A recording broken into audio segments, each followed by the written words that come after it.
पूरा का पूरा फैन बेस डरा हुआ है और ऑब्वियस सी बात है, डरना बनता भी है। आपने एक साइनिंग की अभी तक, और यहां पर जो आपकी अगली साइनिंग है जिसको हम मान के चल रहे हैं कि वो आ ही चुकी है, वो यहां पर अभी तक आई नहीं है और अब मल्टीपल क्लब्स एंटर कर रहे हैं उसकी रेस में। ऑब्वियस सी बात है, गेक्योरेस की अगर मैं बात करूं, वहां पर भी सिचुएशन बहुत टेंस बनी हुई है। एंड देन डेफिनेटली यहां पर अगर आप अपनी ऑफलोडिंग्स की बात करोगे तो बार्सिलोना ने निको विलियम्स के अप्रोच को और इंटेंसिफाई करके अब मार्कस रैशफोर्ड टू बार्सिलोना की जो पॉसिबिलिटी थी ना 50%, 55%, 60%, वो और कम कर दी है। तो चीजें जो हैं मैनचेस्टर यूनाइटेड के लिए बहुत ज्यादा टेंस हो गई हैं। और शुरुआत करेंगे हम सबसे हॉट टॉपिक के साथ, जो है ब्रायन एम्बुएमो का। अब देखो, हम पिछले 4-5 वीडियो से ये लगातार डिस्कस करते आ रहे थे कि ब्रायन एम्बुएमो टू मैनचेस्टर यूनाइटेड हो जाएगा, हो जाएगा, हो जाएगा। लेकिन ये सारी चीजें तब हो रही थी, ये बातें तब होती थी जब आपके थॉमस फ्रैंक टू स्पर्स का जो डिसीजन था, जो अनाउंसमेंट था, वो नहीं आया था। अब क्या है, थॉमस फ्रैंक टू आपके स्पर्स का अनाउंसमेंट आ चुका है। और अब कल रात में क्या, बल्कि कल दिन में ही रिपोर्ट आ गई थी स्काई की, that Brentford might listen to offers from Spurs, और स्पर्स यहां पर 70 मिलियन पाउंड्स की जो बिड है वो लॉन्च कर सकती है। नाउ यूनाइटेड और ब्रायन एम्बुएमो के बीच में एक पर्सनल एग्रीमेंट हो चुका है, पर्सनल टर्म्स पे यहां पर दोनों पार्टीज मीट कर चुकी हैं, एग्री कर चुकी हैं।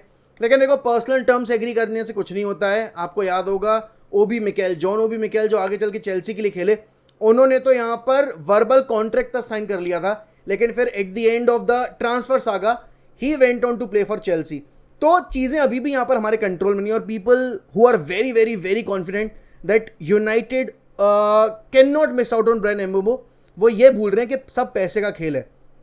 अगर यहां पर यूनाइटेड वो डिजायर नहीं शो करेगी कि उनको ब्रायन एम्बुएमो लेकर आना है, तो ब्रायन एम्बुएमो माइट ऑल्सो फील कि यार, अगर ये मुझे वाकई में लाना चाहते हैं तो ये अपनी बिड क्यों नहीं अप कर रहे हैं, ये मुझे लाने के लिए थोड़ा सा क्यों पुश नहीं कर रहे हैं अपनी लिमिट्स को। और वहीं आपकी जो ब्रेंटफोर्ड होगी वो सोचेगी कि यार, एम्बुएमो ने चाहे जिसके साथ भी पर्सनल टर्म्स एग्री किए हो, लेकिन हमें पैसे से मतलब है, जो पार्टी ज्यादा पैसा पे करेगी हम उसको लेकर आगे बढ़ेंगे, राइट।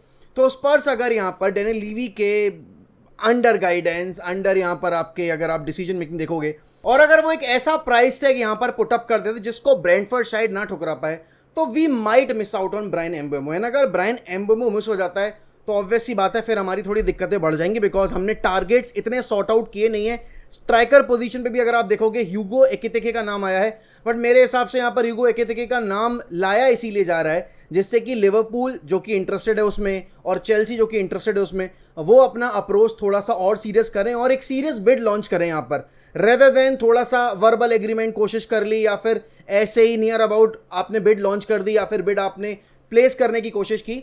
आई थिंक यहां पर ये देखो, बहुत पुरानी टैक्टिक्स है ये ट्रांसफर मार्केट को लेकर। जब एक क्लब एक प्लेयर को बेचना चाहता है और सामने वाली पार्टी बहुत इंटरेस्टेड है, लेकिन वो अभी कोई सीरियस ऑफर लेकर नहीं आ रही है, तो वो क्लब अपना पीआर शुरू करता है और वो करता है कि भाई इसको लिंक करो किसी दूसरे क्लब से, वो भी ऐसे क्लब से जो कि डायरेक्ट राइवल हो। और वही चीज यहां पर अगर आप देखोगे तो ब्रेंटफोर्ड स्पर्स के केस, मतलब हमारे केस में कर रही है स्पर्स को लिंक करके, और वही यहां पर आपकी एंट्रैक फ्रैंकफर्ट यहां पर आपको करती दिख रही है ह्यूगो एकितिके के केस में हमारे साथ उसको लिंक करके। तो मेरे हिसाब से अगर ह्यूगो एकितिके आते हैं, I think he will be a good addition, but मैं फिर भी यहां पर को चाहूंगा कि एक प्रॉपर नंबर 9 इंक्लूड किया जाए हमारे स्क्वाड में। अब विक्टर गेकेरेस की जो सिचुएशन है वो और सीरियस होती जा रही है। आपको पता है, रियो फर्डिनैंड ने यहाँ पर एक स्टेटमेंट दिया है कि मैं जब लीड्स यूनाइटेड से यूनाइटेड आना चाह रहा था और मुझे पता चला कि यूनाइटेड ने ऑफर रखा और कुछ मिलियंस की वजह से यहाँ पर जो डील है वो एग्री नहीं हो पा रही, तो मैंने फिर उनके डायरेक्टर को, उनके चेयरपर्सन को ये चीज़ बिल्कुल क्लियर तौर पे बता दी थी कि I want this move, I want want you, I do not want you to basically create a mess of this deal, और आप जो भी डील आ रही है और रियलिस्टिक प्राइस टैग पर आ रही है, आप उसको एक्सेप्ट करके मुझे जाने दो। And I think Viktor Gyokeres and his agents is trying to do the same thing. यहाँ पर स्पोर्टिंग का स्टांस अपनी जगह सही है, बट विक्टर गेकेरेस का स्टांस अपनी जगह सही है। अब देखो, इसमें प्रॉब्लम पता है क्या है कि जितना ये ट्रांसफर डिले होगा उतना शायद यहाँ पर यूनाइटेड जो है ना वो और डील्स पे फोकस करे, और अल्टीमेटली हम शायद नंबर 9 फिर एक पॉइंट ऑफ टाइम के बाद ना खरीद पाए, क्योंकि हमारे पास और भी ट्रांसफर टारगेट्स हैं कंप्लीट करने के लिए। और क्योंकि यहां पर आपको पता है कि विक्टर गेकेरेस का जो स्पोर्टिंग प्राइस डिमांड कर रही है वो पे कर पाने में हम तब सफल होंगे जब हम यहां पर अपने प्लेयर्स ऑफलोड कर पाएंगे। और प्लेयर ऑफलोडिंग की अगर बात की जाए तो अभी तक ऐसी कोई न्यूज़ नहीं आई है कि यहां पर हमारे certain number of players certain number of price bracket पे जाने वाले हैं। बेयर लेवरक्यूजन जो कि आपके इंटरेस्टेड है एंट्री में और आपके गर्नाचो में, गर्नाचो का प्राइस टैग यहाँ पर पुटअप किया है यूनाइटेड ने 70 million pounds, and I don't think Bayer Leverkusen is going to spend that amount of money, because भले वो फ्लोरियन विट्स को इतने अमाउंट में बेच रहे हैं लेकिन वो यहाँ पर उस पैसे को सीधे सीधे एक प्लेयर के ऊपर खर्च नहीं करने वाले। तो यूनाइटेड को यहाँ पर वेट करना पड़ेगा कि भाई वो नेपोली से या कोई सीरिया क्लब हो गया या अगर प्रीमियर लीग में आ रहा है तो they have to go for 80 million pounds at least, because see people might say that Garnacho is not worth 80 million pounds, and I do agree with them. I do agree कि भाई जहां Florian verse जो इतना अच्छा perform कर गया वो 100 million pounds plus आपके 16 मिलियन पाउंड्स के एड ऑन पे गया है, तो कैसे मैं यहां पर बोल रहा हूं कि Garnacho is worth that money. But हमें समझना यह पड़ेगा कि that transfer is not happening within the league, this transfer will happen within the league and United are letting go of their player जो उन्होंने अपनी academy से बना के खड़ा किया and definitely has the potential to be a world class player. तो वो जो प्रोस्पेक्ट है यहाँ पर उसको ध्यान में रखकर आप प्राइस टैग डिसाइड करोगे एंड डेफिनेटली यहाँ पर फिर आपको चीज समझनी पड़ेगी कि गर्नाचो अगर आप within the league sale कर रहे हो तो आपको उस प्राइस टैग पर सेल करना है जिससे कि आप उस डील से बेनिफिट ले पाओ, और अगर आप बेनिफिट नहीं ले रहे हो तो at least you have to include 40% का यहाँ पर सेल ऑन क्लॉज, कम से कम अगर आप 60 मिलियन पे 65 मिलियन पाउंड्स पे बेच रहे हो गर्नाचो को विद इन द लीग, वो भी ऐसे क्लब में, क्योंकि वो सेल ऑन, और देखो ये सेल ऑन क्लॉज ये एक्सेप्ट करेंगे नहीं, ये 15-20% से ऊपर का सेल ऑन क्लॉज एक्सेप्ट करेंगे नहीं। वैसे भी विद इन द लीग यहाँ पर जो बड़े क्लब्स होते हैं वो सेल ऑन क्लॉज एक्सेप्ट ही नहीं करते हैं, तो वो तो पॉसिबल ही नहीं है। But I am just giving you the possibility. Barcelona का अप्रोच अगर आप देखो, उन्होंने ऑलरेडी यहाँ पर जुआन गार्सिया साइन कर लिया, हियर वी गो हो गया है सब कुछ, उन्होंने रिलीज क्लॉज ट्रिगर कर दिया था उसका। अब यहाँ पर उन्होंने अप्रोच इंटेंसिफाई कर दिया है निको विलियम्स के लिए। अब आपको पता होगा लास्ट ईयर भी निको विलियम्स का यूरोस के बाद बहुत तगड़ा रूमर आया था, लिंक आना शुरू हुआ था, एंड अल्टीमेटली फिर हुआ क्या था कि निको विलियम्स वहां पर रुक गए थे एथलेटिक बिल्बाओ में। अब बायन इंटरेस्टेड है, मेन टारगेट है बायन का, क्योंकि उन्होंने लिरोय साने बेच दिया है, तो they want Nico Williams in their club, और कंपनी यहाँ पर बहुत ज्यादा चाहते हैं कि भाई वो निको विलियम्स को लेके आए अपने क्लब में। आर्सेनल का मेन टारगेट है यहाँ पर निको विलियम्स, और बारसा का भी मेन टारगेट है। पता होगा क्या, अब इसमें होगा बिडिंग वॉर, और मजा आ जाएगा बिडिंग वॉर में अगर यहाँ पर एथलेटिक क्लब गलीजपन पे उतर आती है तो, क्योंकि यहाँ पर ऑब्वियस सी बात है अगर रिलीज क्लॉज ट्रिगर करने की बात आएगी तो वहां पर तीनों क्लब ये चीज कर सकते हैं, तीनों में से कौन पहले करेगा ये देखना होगा। बट इट्स जस्ट दैट यहाँ पर निको विलियम्स की पर्सनल प्रेफरेंस क्या होगी, does he want to go to Barcelona, does he want to go to Bayern Munich, does he want to go to Arsenal, it's his choice, या फिर वो एक और साल यहाँ पर एथलेटिक क्लब रुकना चाहेगा। बट मेरे हिसाब से एथलेटिक क्लब रुकने का कोई सीन बनना नहीं है, क्योंकि वो लॉजिक नहीं बनाता, क्योंकि आपके पास अगर 3 मेजर क्लब्स आ रहे हैं अपने क्लब को ऑफर लेकर, I think you should accept that, and that is what is happening with Nico Williams case. लेकिन इससे क्या हुआ है ना, जो रैशफोर्ड टू बार्सिलोना की पॉसिबिलिटी थी वो कहीं ना कहीं अब खत्म होती दिख रही है, और इस चीज की पॉसिबिलिटी आप देखोगे बढ़ सकती है कि यहाँ पे रैशफोर्ड शायद विद इन द लीग वापस से मूव करें, क्योंकि और कोई क्लब अभी इंटरेस्टेड दिख नहीं रहा है मार्कस रैशफोर्ड में। प्रीमियर लीग के अगर क्लब्स आते हैं उसमें आर्सेनल वो क्लब हो सकता है, अगर वो निको विलियम्स लेकर ना आ पाए तो शायद आर्सेनल यहाँ पर मार्कस रैशफोर्ड के लिए ट्राई करेगी। ऐसा नहीं होगा पहली बार कि जहाँ पर आर्सेनल हमारे एक अकेडमी ग्रेजुएट लेकर जाएगी, बहुत साल पहले उन्होंने आपके डैनी वेलबैक को भी साइन किया था, तो this won't come as a surprise. और Marcus Rashford is not part of Ruben Amorim's plan, वो तो बहुत पहले ही जाहिर हो गया था। तो कहीं ना कहीं यहाँ पर देखना होगा कि भाई अब मार्कस रैशफोर्ड की सिचुएशन किस तरीके से डेवलप करती है, और रैशफोर्ड यहाँ पर रुकते हैं या जाते हैं।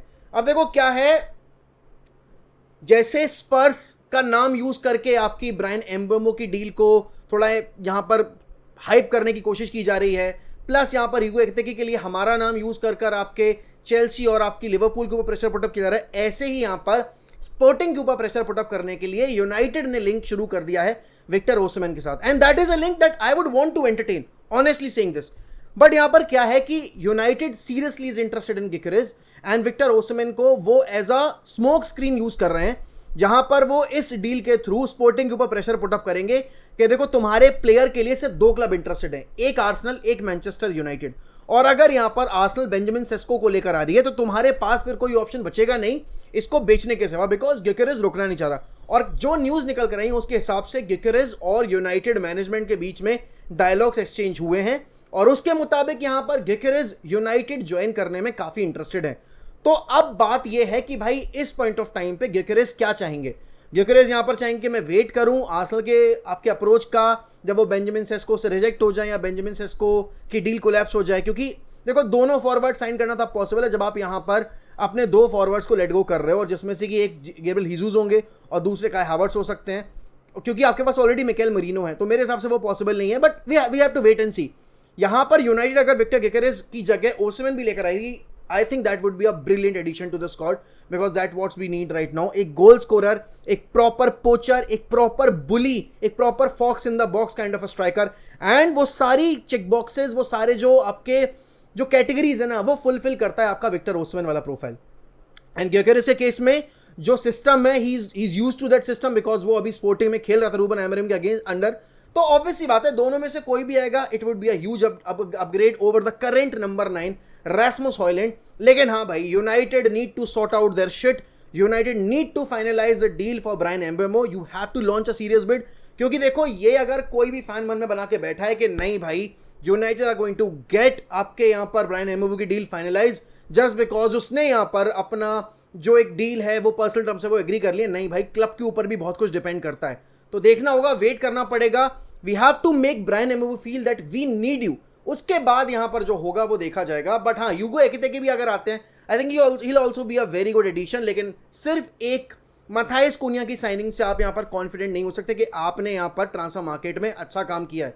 ऑल्दो आपके उमार बरेदा, कल एंडी मिटन की रिपोर्ट आई थी, उसमें उमार बरेदा ने ये बोला है कि we only want players who want to play for United irrespective of the competition that we play in, and that is what we need right now. We don't want players who want to play for United just for the sake of money. नहीं भाई, वो players हमने 12 साल 13 साल entertain कर लिए. Now is the time to get players irrespective of the competition that we play in. They want to play for the club, and that is what Matthias Cunha is.